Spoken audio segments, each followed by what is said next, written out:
We're in that prime teething season and biting season right now. You can just look at my arms right here. There's bite marks all over them. I'm Zach George. I train dogs, and this is my new dog, Inertia. I'm taking you along as I train her from day one. You can start from the beginning or pick up anywhere and start learning. Welcome to the dog training experience. In this episode, we'll see where Inertia is after 1 week of training and get started on her second week. This may be the most important episode yet. Inertia, you're such a lucky dog. Your new pup box is here, which is great because I need some new stuff to train you. Pup box delivers age-specific toys and treats, plus other items that are designed to help you train your dog. It comes with this card each month that helps you stay on track with your training. I mean, you've got to have a Kong for sure if you have a puppy. They included puppy-safe peanut butter for your Kong too. Looks like we got some sweet potatoes and some dog treats. I've been trying so many different treats with her. Sometimes she's responsive to one type of treat, sometimes another type. Just depends what she's in the mood for. I mean, dogs are like us in that way. They crave different things at different times. So having a huge variety of treats is something that PupBox takes care of for you. PupBox is giving viewers of this video 50% off of your first PupBox when you sign up for a 3, 6, or 12-month subscription. Just go to pupbox.com/Zach and use discount code Zach. I'll have a link below. What's going on, YouTube? It has been 1 week since I've had Inertia now, and I thought it would be a good idea to give you just an overall update on her progress, where she is, where we're having issues, what we're working on. I have no idea how she's gonna do on her weekly report card, fingers crossed. Let's start with one of the biggest issues that any new puppy parent faces, chewing and play biting, kind of like you're seeing right here. My shoelaces can't stay tied for more than a minute or so. This issue of her play biting is actually intensified and gotten really out of control. We're in that prime teething season and biting season right now. She just bites and bites everything that she comes into contact with. You can just look at my arms right here. There's bite marks all over them. As I tell you guys very often, it's not reasonable to expect a dog to just stop biting. It gets worse before it gets better at this age. As far as bite inhibition goes, teaching her to bite with appropriate force, making, a little bit of progress there. I've been really careful to give her plenty of things that are acceptable to bite on because they need to bite at this age. So obviously lots of play, lots of chew toys, lots of biting is the point. In short, I'm not discouraging the biting, I'm encouraging the biting, but with acceptable items because I have lots of plans for her to use that mouth to grab all sorts of things and to use it for training and rewards. So I want her really comfortable biting and I want her to know how to bite and when it's socially acceptable and when it's not. This is socially acceptable, Inertia. Very good. I've been doing a lot of redirecting. When she's chewing my shoelace like that, I have lots of these toys on standby to try and get her attention on it rather than disciplining her and getting her in that frustrated mindset of, oh gosh, what did I do wrong this time? I still want to keep her in a really trainable, upbeat mindset. What's that? Get it.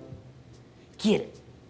Look at that, she's thinking about it. She's like, no, I'll take the shoelace. She's been loving this toy all day, but for whatever reason, she prefers the shoelace right now. So I'll tell you what, let's try something a little bit different. Let me see if I can get her attention off of the shoelace. Right here, hey, what's that? Do you want this? Okay, let me go with one of my freeze-dried treats here. See if that works. I've got a variety of different treats that I'm testing out to see what she likes. Good job. I'm gonna just click her and reward her for paying attention to the lure. Let's see if we can get her over here. Hey, I love it. Good job. Remember, the clicker just means, good dog, I like what you did. Here is something great. How about a sit? Yes! And she's gonna go into a down, because I already know that, so I'm gonna say down. Good job. To be clear, I am not rewarding her for chewing the shoelace. I'm rewarding her for following my lure, going into a sit, a down. That actually leads into my next update really well. Clicker training. When I first got her, she wasn't very responsive to the clicker very quickly because that takes time, but now she's really, really making the connection. I'm actually just going to click her and reinforce this calm settle right here. Naturally, there are times when we're outside and I'll click her and try to offer her a treat and she's like, no, I'm much more interested in the smell of the grass right now. So at those times, I just kind of back off and let her explore rather than trying to reinforce any behavior. High on my list is teaching her a reliable game of fetch. I'm trying to use lots of toys to teach her fetch since she's receptive. Got her on a long lead, of course. Hey! Making lots of noise and running away from her seems to be helping so far. As far as the elements of fetch go, she's doing really decent on tug and let go. She's pretty consistently chasing the toy, not always. Bringing it back is her biggest issue that we're working on right now. She tends to veer off. but for a 9-week-old dog, she is right on target, so I'm really proud of her. I'm also careful to keep my fetch lessons very short right now since she's so young. The first few weeks of having any dog is really about acclimating them to the house and building that bond with them. I love building a bond through play when I have a playful dog, but every dog is unique in that area. You really just kind of have to find your own unique way to build the bond between you and every individual dog. I've been encouraging her to do a lot of free play, just taking her out in the yard, letting her sniff around. Of course, when she starts to pick up things she's not supposed to, I either redirect her or sometimes I have to just pick her up and relocate her. Letting the dog explore and just do a little bit of their own thing, that's very important at this age. That's so they can start to really get to know the world. I want to be able to get her to play on cue just about as close to 100% of the time as possible when I ask her to. The reason I want to do that is because I want to be able to get her very motivated to work for a toy and learn new behaviors, because tug of war can be one of the most powerful currencies in the world. So if she's a tug dog, I want to make sure we have lots of structure to play in tug of war and that she really loves it. I'm really just trying to get her hooked on this game right now, so that's going pretty well. We've done a few vet visits with her already. She's done extremely well. I couldn't be more excited about how well she's doing on her handling. I've been really desensitizing her by touching her feet, her nails, her stomach, her ears, the inside of her mouth. Look how tolerant she is right there. You see that? That's awesome. I'm gonna stop and quit while I'm ahead there, but that was a really good example. In terms of like obedience training, we're not that far along, I wouldn't say, but I don't expect to be with a 9-week-old dog yet. One thing related to obedience we have been working on is sit down, back up into a sit. Oops, you're so biting. Here, let's scoot you back. Sit. Oh.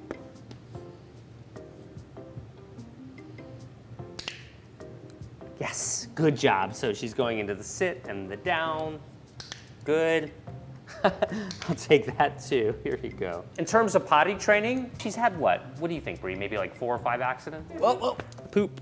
Yeah, maybe like 4 or 5. Maybe 1 a day, and it's always because I'm being careless. Or I'm being careless. Right. But the good news is she's yet to have an accident in her crate. I've been letting her out very consistently, once an hour or so, maybe a little bit less than that. Every time I let her out of the crate, we immediately go outside or to a potty pad in the house, because remember, I want her going on the pads and I want her going outside, because it gives me options in the future. Over the last week, she's met lots of new people and heard lots of sound, and I've been there to really reinforce good behavior when she encounters those things. Sleeping through the night has been a pleasant surprise with her so far. I've only had to get up like once or twice a night until last night, where I didn't even have to get up at all. Now, a huge part of that, I think, is that I'm working with her so much during the day, and of course, puppies like to sleep a ton. We've been putting a ton of time and effort and energy into crate training because it's so important, I think, that if we have the opportunity to get a dog comfortable with a crate, we should. It's ultra convenient for their entire life, and if you make it a place that they really want to be,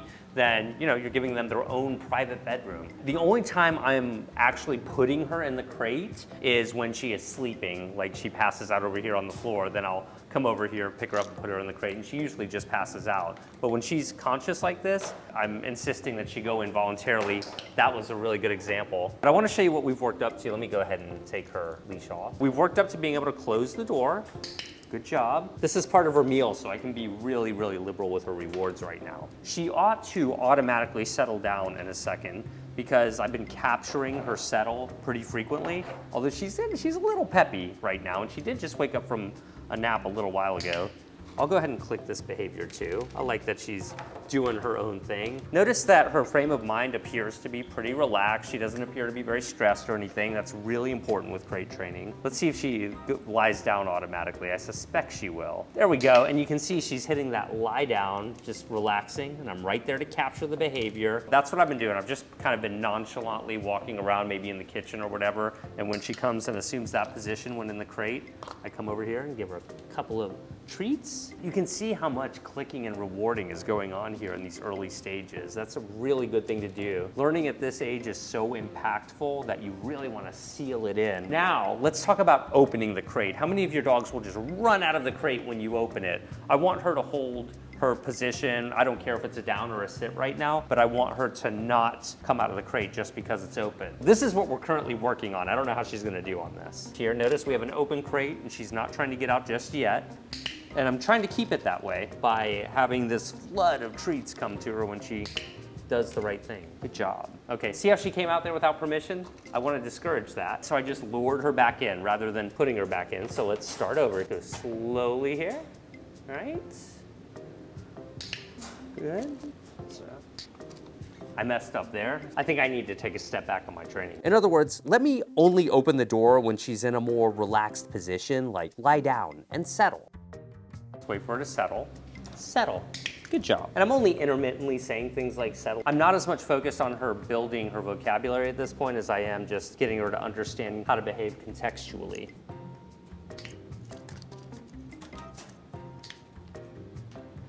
Okay, come on. Okay. Yes, good job. Very good. And so that's letting her know it's okay to come out now. And see, I didn't push her to failure that time. I really made sure that I was catching her succeeding. You can see she's doing quite well. She's on schedule to be a great crate dog. Remember that I cover all of this in both of my books. I'll have links to them in the description below. So this is where we are after 1 week of training. Let's get started on week 2. So in this training session, I'm working on a few things with inertia. I really want inertia to understand what her name is, and all I'm really looking for is her to look up at me when I say her name. Hey, inertia! Right there. So you can see using a high-pitched voice really worked well in her case. I'm really rewarding the eye contact. Every time she looks up at me naturally, inertia! Good job. Okay, well, I need to teach her how to respond to inertia in a more normal voice. Once I'm confident that she'll respond to that high-pitched tone, I'll try using a more normal tone. Inertia, good. I just had a glance there. I'm gonna shrink my training bubble up a little bit. Inertia, just, you see how I'm just clicking every time she glances up at me as if to say, Inertia, can I have a treat? Inertia. Good, now we've got some rhythm. Basically, I want her to equate her name with paying attention to me. Inertia. Just because your dog looks like they're not paying attention doesn't mean they're not thinking. Allow your dog extra time to process new requests. Yes, good job. And I'm using the word yes, and I'm clicking. I just like her to know that both of those mean the same thing. So when I am caught without a clicker, yes will be a good substitute. So that's the beginning of teaching her name. I'm gonna have to do this a lot, but I want to avoid saying her name like in a context where she's extremely distracted still. Say we're out on a walk and she wants to pick up a leaf off the ground and I'm saying, Inertia, Inertia. She's unlikely to pay attention to me, so I have to add distractions. That'll be in the future, but this is just a basic introductory session. Come when called, hugely important skill. I've been teaching Inertia that sit or down is to be held until I say, okay. And so now what I'm focused on doing is just bridging that distance. It's really the same exercise, but I'm gonna start to walk away from her and encourage her to come to me. Sit. Okay, come.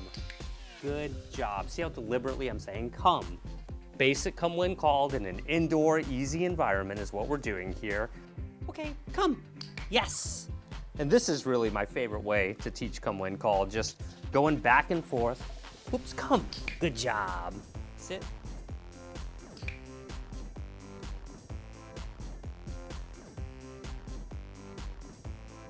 Oh, she got up. Did you see that? I didn't say okay to release her from the sit, so what are we to do?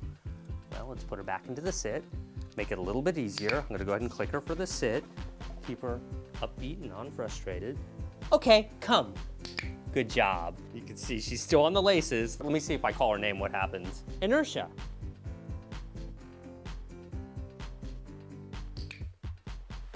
And that's a tricky one, isn't it? Because she's still chewing my shoelaces, but she offered her eyes to me. So that's one of those judgment calls you have to make. I'm choosing to reward the eye contact in this case because she stopped for a moment to look up. I kind of prefer that over everything. But that's what I'm talking about, the nuanced aspects of training a dog. Let's see how her lure training is going. Look how she's getting a little frustrated right there because she's like, wait, what do I have to do to get that? I'm gonna find little reasons to reward right now to minimize her frustration. Yes. Yes, good. There you go. But luring with a puppy can be a little clunky sometimes. See, look at that. She's like biting. She hasn't discovered how to lick and be nice yet. Down. Yes, that's the best. You can just see her brainstorming like crazy, really just trying to understand what it is that I want here. Pretty good training session. I'm gonna play with her now and let all of that sink in and give her a good time. See if I can get her playing some fetch. Yes, come. Good girl, good girl. Get it. And really, honestly, even though I'm working on training right now, I'm more interested in just getting her to play and have some fun and let loose a little bit. So it's not school all the time. Inertia, what do you say? You want to go live on Instagram for the first time? Oh, good. It's true. I'm just focusing on reinforcing general good behavior. So I'm just clicking away one after the other right now to seal in that behavior, or at least attempt to. Let's just say I empathize with those of you with a new puppy. It's a lot of work. If you want to keep up with our progress in real time, I'm at Zach George on Instagram. I'll have a link below. It's been yet another day. This is Inertia's 8th day at home. It feels so much longer, doesn't it? For the first 6 nights, I was sleeping on the couch to kind of keep an eye on her. And then last night, for the first time, I was able to actually sleep in my bed, which was wonderful. But I kept watching her with this camera over here, and I have an app on my phone, so that was really helpful. And she made it all the way through the night. And I gave her a Kong from the pup box with the peanut butter they included, and she loved it. You might notice I no longer have puppy pads over here. That's because I am adjusting my strategy a little bit. Since I want Inertia to be able to go both outside and on pads for her entire life, I want her to have the options. I want her to know that she has a place that she can go. She has a tendency to nip at the pads sometimes and sometimes pull them up if I leave her unattended with them. I've come up with a strategy that I'm testing out with her to keep her from like tearing up the pads. Now let's rush to the pads because she's been up here a while. Here she comes. What is this? I'm gonna toss these over here just to immediately get her interested. This encourages her to be less bitey. See, when dogs are in that food mode, they tend to be less likely to play and rip things up. This is a great way to build that association of getting something fun while going potty on the pads. So I feel like she's done with this particular potty break. I'm just gonna encourage her and we're gonna go back into the other room. Okay, come on, Inertia. Hey. Yes, just that subtle bit of attention. I'll go ahead and reward that. Man, this is a mess over here. You guys aren't supposed to see all this. Get in your crate. Good job taking her leash off. I'm gonna go ahead and close the door nice and slowly. I've always been throwing in some kibble or treats like that after the fact, just to let her know I'm not gonna put her in there and then run. She'll continue to get good stuff while the door is closed. We're gonna let her continue on with her nap a little bit, and then we're gonna do some training. It's time for our daily training here with Inertia. As you can see, she's still working on biting the shoelaces. Inertia. There we go. All right, so it took a second there, but that was good. I'm gonna acknowledge that I like that she stopped as usual here. So we've been doing that a lot. I'm really concerned with giving my dog a broad vocabulary. So today I really want to work at look at me, which is quite similar to getting them to respond to their name. Hey, look at me. See, a little confusion there. I said look at me and she's like, he's asking me to do something. I wonder if I should go into a down. But there I'm gonna withhold. Let me see if I can insist that she hold a sit for a minute. Good, yes, sit. And up here, look at me. Oh, up here.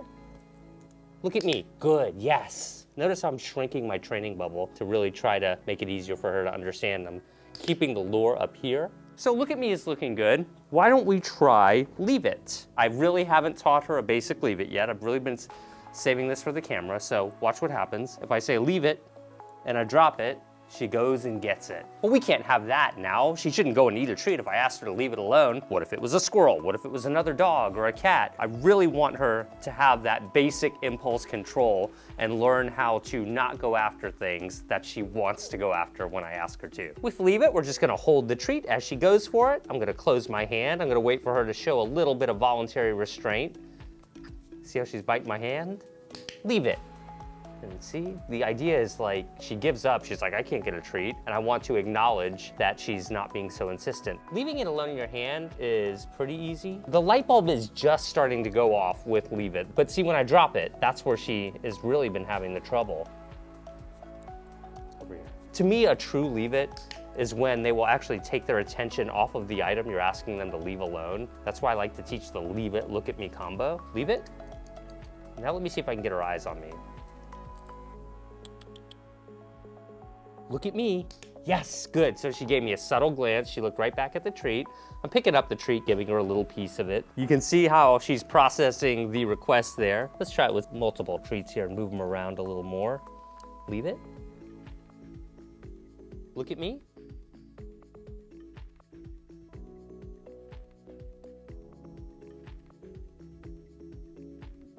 And I'm just waiting for her to make that organic decision. Look, she's a little, look at me. I just had a fraction of a moment of eye contact there. So I'm gonna go ahead and click and reward. Remember, the click means I like what you did. You get something good. She's very reluctant to take her eyes off of this. Look how focused she is. But she's learning that's not working when she goes for it after I say leave it.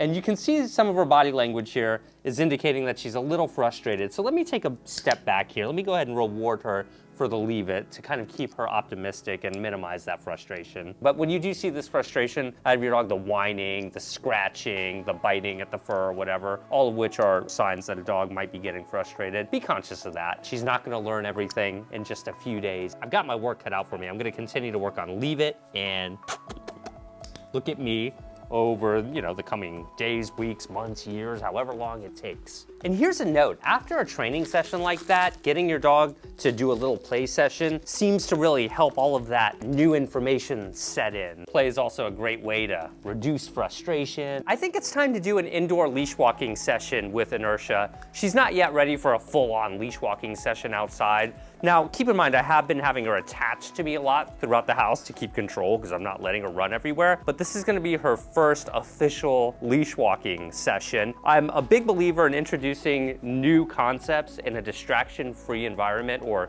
minimally distracting environment like indoors here. She's pretty acclimated to the studio. It's not reasonable to expect a dog to walk well on leash outside until you teach them how to do it really well in an easy environment like inside. So let's get started. Look at that, that's puppy behavior right there. I'm walking and now she's gotten locked onto the shoelaces. That can really complicate a leash training session. If your dog does something like this, protocol here is to redirect their attention onto you. I'm just gonna block it with my hand, see if I can get her attention on me. Hey, Inertia. Yes, good job. Okay, come on, let's go.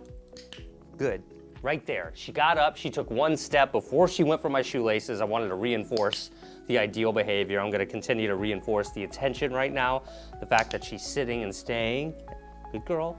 Okay, come on. Rather than getting frustrated when she goes for my shoes and telling her no, I'm preempting that and intercepting her before that very predictable unwanted behavior occurs. All I'm really concerned with is that she kind of follows me while on leash right now, just back and forth. I'm gonna really try to reinforce that. Every dog is different. Some dogs will pull straight ahead, other dogs will be a little more reluctant. At this point, at least so far, she's kind of lagging behind me a little bit. I want her to feel more comfortable to walk with me. Okay, come on. Yes. Good girl. All right, let's go the other way. Up here. Good. That was excellent. She took a few steps. You might have noticed she was sniffing the ground there. And then the moment she looked up at me is when I clicked. I'm trying to reward as many of these small moments as I can. This is literally her first leash walking sessions. Now she's biting the leash. Okay. Yep, this is a proper leash training session for a puppy, I'd say. Well, I guess better that than my shoelaces, but not really. So let's do the responsible thing here and show her the chicken. Good, and sit. Thank you. Good. Now, like, can we act like we're trying a little bit here? Just a little bit. Come on. So you're looking at those shoelaces. Inertia. Here it was necessary to have Inertia on a very short leash in order to prevent her from getting to my shoelaces. Now, this certainly won't train her to stop biting my shoes, but it at least stopped another instance from occurring, so she's not reinforced for the biting. Keep your expectations realistic with a 9-week-old puppy. We were able to make some gains on leash training here in this lesson. She was pretty preoccupied with wanting to play and all of that, so we're gonna continue to work on that, but she has a long way to go to learn proper leash skills. In our next episode, Inertia will get her first official bath and much more. Keep up with us every day on Instagram. We post often. Sign up for Pup Box, subscribe to my channel, and click the bell notification so that you're always notified every time we upload a video. I'll have links to everything below.